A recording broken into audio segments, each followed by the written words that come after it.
ත්‍රිමාලා වෙනුරලා නිශ්මි බාලලා දැන් නෑ. දැන් ඉන්නේ පැලවත්ත පෝෂණය කරන NPP පැටවු ටිකක් විතරයි. තාම මේ රටේ පුරවැසියන්ට ඒ ප්‍රශ්නය අමතක නෑ. ඒ තමයි මල්වානේ නිවසට ගිහින් අන්දරේලා ටිකක් වෙච්ච විශ්වවිද්‍යාල අන්තරේ ක්‍රියාකාරීන් කියලා කියපු සෙට් එක.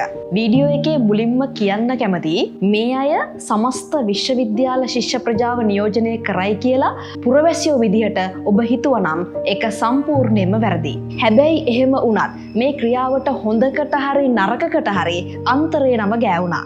මෙහෙමයි ඒ ගියපු අන්දරේලාගෙන් මෙන්න මෙහෙම ප්‍රශ්නයක් අහන්න කැමතියි. ඇත්තටම විශ්වවිද්‍යාල ශිෂ්‍යයන් වෙච්ච අපිට ආණ්ඩුවත් එක්ක මේ විදිහට විසඳගන්න තිබිච්ච හොඳම ප්‍රශ්නය මේකද? A-level රිසර්ච් ඇවිත් අවුරුද්දක් වෙලා තවම ගෙදර ඉන්න ළමයි ඉන්නවා.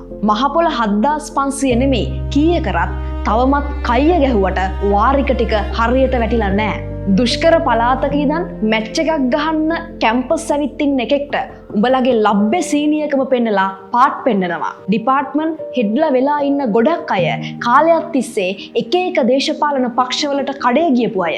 ඉගෙන ගන්න ගමන් තවත් රස්සාවක් හරි කරලා අමතර සුදුසුකම් ටිකක් හදාගෙන ගේමක් ගහන්න ඉන්න කෙනෙක්ට මේ ක්‍රමය ඇතුලේ කිසිම නිදහසක් නැහැ. අනිත් එක ඔය මල්වානේ නිවස අත්පත් කරගත්තා කියලා හරි ඕක නේවාසිකාගාරයක් කරා කියලා හරි ඕක මොන කැම්පස් එකේ හොස්ටල් එක කරන්නද හිතාගෙන ඉන්නේ. එහෙනම් ආය අපේ ළමයි ඇදගෙන ගිහින් උද්ඝෝෂණය කරයි මල්වානට විශ්වවිද්‍යාලයක් ඕනේ කියලා. මෙහෙමයි මේක බලන නංගි මල්ලි මම ඔයාලට කියන්නේ අපි ඔයාලට ඉන්නවා කියන අයියලා අක්කලා ගොඩක් අය කෙලවෙද්දි නෑ. සමහර විශ්වවිද්‍යාල ශිෂ්‍යෝ පිකට් වලට ඇදගෙන යන්නේ ඒ පිකට් එක කරන කාරණේවත් දන්නේ නැතුව. ඒ නිසා කරුණා කරලා එක එක්කෙනාට විතරක් යූස් වෙන්න නම් හදන්න එපා. ඒ වගේම අර මල්වානේ නිවස අත්පත් කරගත්තයි කියලා විශ්වවිද්‍යාල ප්‍රජාව විදියට අපිට හම්බ වෙන දෙයක් නෑ. ඒවා නිකන් සංදර්ශන.